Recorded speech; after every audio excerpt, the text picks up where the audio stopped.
Bonjour à tous et bienvenue sur la chaîne Explique-moi ça. Aujourd'hui, je vais vous présenter Zerzura. Alors, c'est un jeu de 2 à 5 joueurs à partir de 8 ans pour des parties qui durent environ 20 minutes. C'est un jeu B-Games. C'est un jeu de Romaric Gallonnier et de Sébastien Quévot. Alors, c'est un jeu où il y a beaucoup de rebondissements. Vous allez devoir récupérer des ressources, mais ne croyez pas qu'elles sont forcément à vous, parce qu'on va pouvoir vous les voler. Alors, la mise en place est très simple. On prend des cartes, ici Zerzura, donc c'est la pioche en fonction du nombre de joueurs. Donc là, je vous laisserai regarder dans la notice. On met 3 cartes parce que là, on joue à 3. Si on joue à 4 personnes, on mettrait 4 cartes. Donc des cartes en fonction du nombre de joueurs. Chaque joueur prend un plateau ici avec son héron qui va bien en fonction de la couleur. Et là, je vais vous montrer un petit peu en détail comment ça se passe. C'est très simple. On va avoir des cartes, donc vous les voyez ici, là, qui représentent ces dessins-là. Et donc, du coup, à chaque fois qu'on va récupérer des petits, par exemple, des petits bleus, là, et bien du coup, on avancera, si j'en récupère 2, j'avancerai de 2 cases. Ici, vous voyez au-dessus, il y a les points de victoire. Donc là, on s'aperçoit que si je récupère du bleu, plus j'en ai, plus je rapporterai de points de victoire. Là, par exemple, si je les ai tous, si j'en ai plus de 8, à la fin de la partie, j'aurai 15 points. Mais ce n'est pas chose aisée sur tous, parce que vous voyez, sur le vert, là j'ai 2 points, là j'ai 4, là j'ai 7, donc c'est cool. Mais si j'en ai trop, ben, ça redescend. Donc il faudra que je fasse attention à mon vert. Pareil pour les piments. Les piments, ben là, vous voyez, si j'en ai qu'un, c'est super, j'ai 6 points. Mais par contre, si jamais j'en ai 5, j'aurai 0 points. Et si jamais j'en ai trop, par exemple 7 ou 8, eh ben, j'aurai des points en moins. Alors bien sûr, vous allez dire, ben, j'ai pas intérêt à prendre des piments, mais le problème, c'est qu'il y a des gens qui vont vous donner des piments en échange, par exemple, du bleu. Donc du coup, je vais vous expliquer, mais va falloir les protéger. Et c'est ça tout l'intérêt du jeu. Là, c'est pareil pour les bagues, vous avez compris, je ne vais pas y revenir. Et là aussi, pour les lampes magiques, on a la même chose. Pour reconnaître votre personnage, c'est ici. Vous voyez, c'est le vert, c'est pas très lisible, mais bon. Il y a une autre face de l'autre côté, c'est pour le mode expert. Alors pour le mode expert, on a à peu près la même chose, sauf qu'en fait, on ne peut pas calculer, on ne peut pas avancer au fur et à mesure. Là, l'idée, c'est qu'à chaque fois que je récupère par exemple une bague, je bouge mon petit cube d'une case, ou si je perds une bague, je la bouge d'une case, j'en enlève une. Mais dans le mode expert, on ne peut pas savoir où on en est, il faut juste le mémoriser. Et ça, c'est pas facile. En haut, ceux-là, les 4 cases là, ce sont des points de victoire qui pourront arriver. Ici, je vous montre, je ne vais pas tous vous les faire, mais c'est toujours la même logique. Si j'arrive à avoir 5 piments à un moment donné, je récupère ce carte et je marquerai 3 points. Même si on me les vole par la suite, j'aurai toujours ces 5 points, puisque une fois que j'ai 5 piments, je dis à tout le monde, j'ai 5 piments, hop, je le mets ici et c'est validé. Donc après, vous voyez, bon, ben là, c'est la même chose. Le jeu est quand même très simple au niveau dessin. Vous allez voir, il y a des personnages. Donc là, on a des cartes, mais il peut y avoir des personnages. Les personnages, par exemple, alors il y en a différents, mais c'est très clair. Celui-ci, c'est à la fin du jeu. Une fois si jamais je le récupère, à la fin du jeu, je pourrais choisir une de mes colonnes. Et vous voyez, il y a -1, et ça veut dire que je pourrais la réduire de -1. Il y en a d'autres, il y a des +2, ainsi de suite. Mais bon, voilà.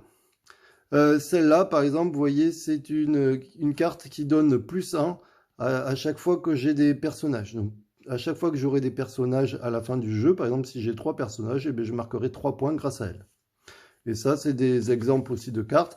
Vous voyez, sur des cartes, il peut y avoir 2 piments, une lampe magique, 2 lampes magiques, une bague, enfin bref, il y en a plein.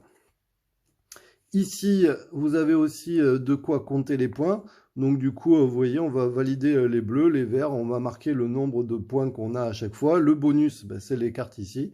Et à la fin, on fait le total et on regarde celui qui a le plus de points.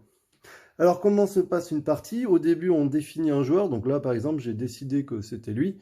Donc il a le dromadaire. Il va falloir faire attention au dromadaire parce que c'est important. Pourquoi? Parce que le premier joueur va pouvoir changer. Donc je commence et je choisis ce que je veux faire. Donc je choisis une carte. Alors j'ai 3 options. Soit je prends une carte ici et je la mets au-dessus. D'accord? Ça veut dire que j'ai décidé de prendre ça. Du coup, je bouge mon cube de 2, puisque vous voyez, il y a 2 bleus, et je mets mon héron dessus. Cette carte ne peut pas être volée. On peut aussi, si jamais mon voisin a une carte, et que moi j'ai une carte, je peux aussi décider d'inverser avec mon voisin. Dans ce cas-là, je prends sa carte. Lui, je lui mets sa carte ici. Et là, par contre, du coup, j'en avais 2, mais du coup, j'en perds 2. Et maintenant, je gagne une bague. Vous voyez les échanges, il faut faire attention. Et donc lui, il avait une bague, donc il était comme ça. Bah, du coup, il perd sa bague et il avance de 2. Alors sur la version facile, qu'ils appellent, à la fin du jeu, vous avez vos cartes de côté, vous pouvez vérifier et bouger vos curseurs en fonction, c'est important parce que du coup, sinon, on s'y perd. Et quand je prends une carte, je mets mon héron. Là, j'ai pris une carte soit ici, soit à mon voisin, je le mets ici pour le bloquer. D'accord? Je peux aussi, troisième possibilité, donc soit prendre une carte ici, je rappelle, soit échanger, ou alors je peux décider de la protéger. Alors pour la protéger, c'est très simple, elle est ici. Alors il ne faut pas qu'il y ait le héron. S'il y a le héron, je ne peux pas le faire, mais si, admettons, on va dire c'était comme ça, c'est comme ça. Donc du coup, je vous rappelle que ici, j'aurai aussi un truc comme ça. Je décide à mon tour de la protéger. Donc du coup, je la retourne ici. Plus personne ne pourra la prendre. Et du coup, mon héron va sur la case dromadaire. Donc ça veut dire qu'au prochain tour, je serai premier. Alors, on va faire d'abord juste, bon, je vous ai montré les 3 étapes. On va jouer un petit tour ou 2, juste pour vous montrer. Alors, je suis premier, je décide de prendre cette carte. Donc du coup, je remets mes compteurs à 0. Je prends ça, j'avance de 2. Et du coup, je mets mon héron. Joueur suivant. Joueur suivant, il va prendre par exemple la bague. Donc du coup, il avance de 1 et il met son héron. Le troisième joueur, bah, il n'a pas le choix, il prend ça. Ah, bon, lui, il n'a pas de ses cubes, dommage. 2 petites secondes. Hop, il avance de 1. Ça y est, le tour est fini. Personne ne s'est mis sur le dromadaire.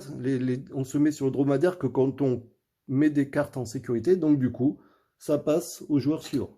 D'accord? Au joueur dans le sens des aiguilles d'une montre. On remet 3 cartes.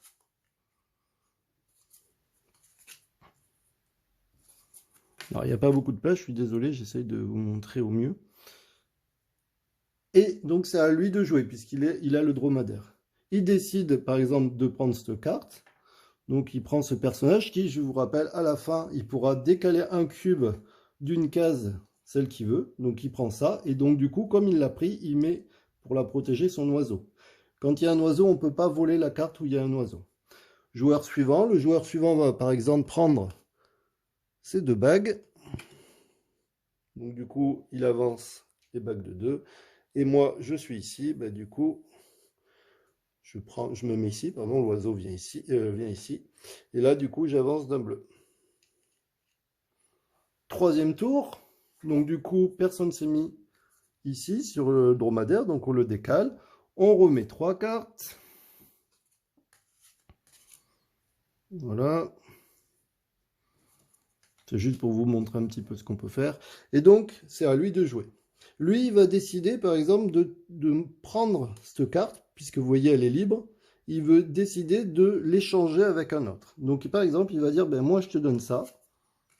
Alors là, c'est là où il faut faire attention. Du coup, j'en avais 2. Ben, normalement, j'en perds 2, mais j'en regagne 1. Donc, du coup, je ravance de 1. Et là, lui, il en avait 1. Il repart à 0. Je vous conseille de faire comme ça.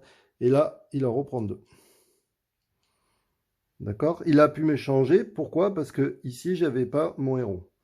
Et donc, du coup, il se met ici pour protéger sa carte. Moi, je suis ici. Je peux décider de prendre cette carte ou non. Je prends une autre carte.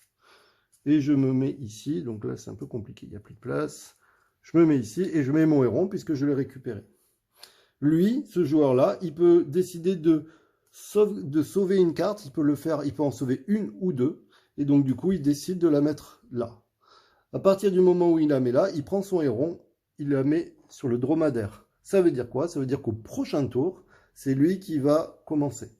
Là, on a fini le tour, donc ceux-là, tant pis, sont défaussés. Ils ne reviendront plus dans la partie. On remet 3 cartes. On regarde qui est le premier joueur. Le premier joueur, c'est lui. Donc, du coup, ben, tant pis, lui, il ne rejouera pas, il ne sera pas premier, et c'est reparti, et ainsi de suite. Donc, vous avez compris, je ne vais pas vous faire tout. Le jeu se termine dès qu'il n'y aura plus de cartes. Le nombre de cartes, c'est en fonction du nombre de joueurs, donc je vous laisserai regarder dans la notice. Et à la fin, on regarde les points. On regarde celui qui a le plus de points. Celui qui a le plus de points gagne la partie. Voilà, j'espère que ça sera clair. Je vous dis à très bientôt. Je vous remercie beaucoup de vous abonner. Vous êtes de plus en plus nombreux. Ciao, ciao, un petit j'aime. Ciao!